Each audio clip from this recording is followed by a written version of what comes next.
시청자 여러분 안녕하십니까? 경제의 맛 이수연입니다.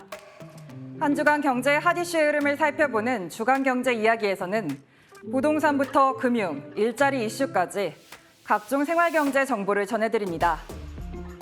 이번 주 화제인에서는 시니어와 청년이 함께 모여 서로의 이야기를 듣고 세대 간 장벽을 넘을 수 있도록 연결하는 모임 청년 노하우의 송윤재 대표를 만나봅니다. 이어서 2025년 여름 극장가에서 놓치지 말아야 할 공포 영화들을 이번 주 스타엔터에서 소개해드리겠습니다. 그럼 경제의 맛 지금 시작합니다.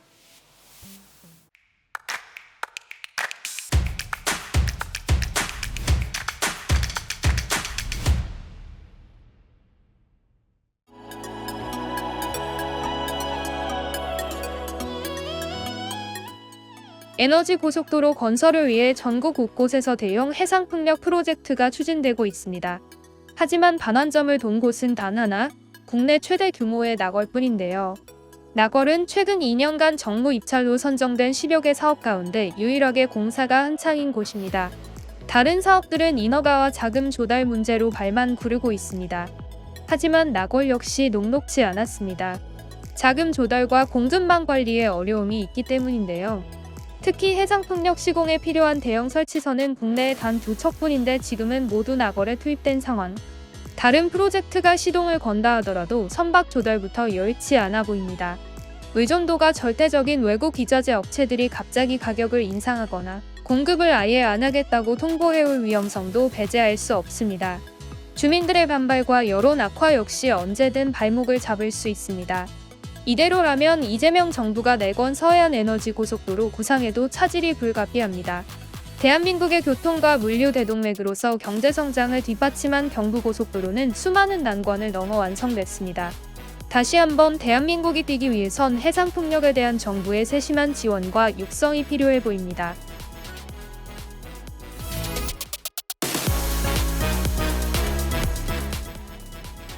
탄광 폐광으로 인구가 13만 명에서 3만 명대로 줄어든 태백시가 지난해 원자력환경공단의 연구용 지하시설 URL 후보지로 선정되면서 재도약의 기회를 노리고 있습니다. URL은 고준위 방사성 폐기물 처분장 부지 선정에 앞서 방사성 물질 반입 없이 처분 기술을 개발하는 연구소인데요. 총 사업이 6,475억 원을 투입해 8천여 명의 고용을 창출할 것으로 기대됩니다. 원자력환경공단이 태백시의 4개의 시추공을 뚫어 URL 적합성을 평가한 결과 105점 만점에 93.87점이 나왔습니다. 일부 원자력 학계에서 URL은 단일 화강암반 형태인 곳에 건설해야 한다는 주장도 나옵니다. 하지만 지질학계는 문제가 없다는 입장입니다. 오는 2032년 준공될 태백 URL은 연구 거점뿐만 아니라 처분장 후보지 주민들을 안심시키는 홍보관 역할도 할 예정입니다. 현재 국내에 쌓여있는 사용 폐기연료는 총 2만 톤에 달하는 상황. 유럽연합 텍소노미에 따라 우리나라는 2050년까지 고준위 처분장 부지를 선정하고 중간관리 시설을 확보해야 하는데요. 이미 늦은 감은 있지만 태백 URL을 시작으로 고준위 처분장 확보를 서둘러야겠습니다.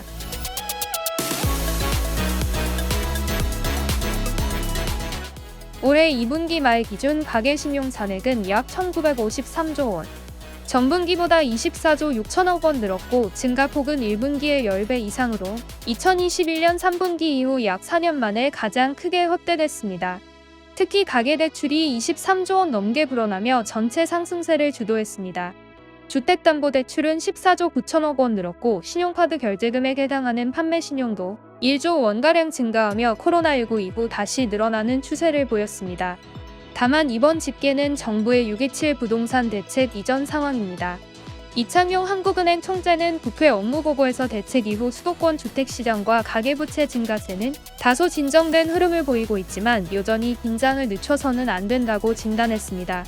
이창용 총재는 기준금리를 4차례에 걸쳐 1%포인트 낮췄지만 가계부채와 환율 등 금융 불안 요인을 고려해 속도를 조절하겠다고 밝혔습니다. 국내 경기 흐름과 관련해선 올해 초까지 성장세가 부진했지만 2분기 들어 경제 심리 개선 등으로 반등했다며 하반기에도 추경 집행 등으로 내수 중심의 회복세가 이어질 것이라고 전망했습니다. 물가는 농축수산물 가격 불안에도 국제유가 안정세 등에 힘입어 2% 안팎에서 안정될 것으로 내다봤습니다. 2분기 가계부채가 역대 최대 수준으로 늘었지만 정부 대책 이후 일정 부분 진정세도 관찰되는 만큼 앞으로의 통화정책과 금융당국의 대응이 가계부채 흐름을 좌우할 중요한 잣대가 될 것으로 보입니다.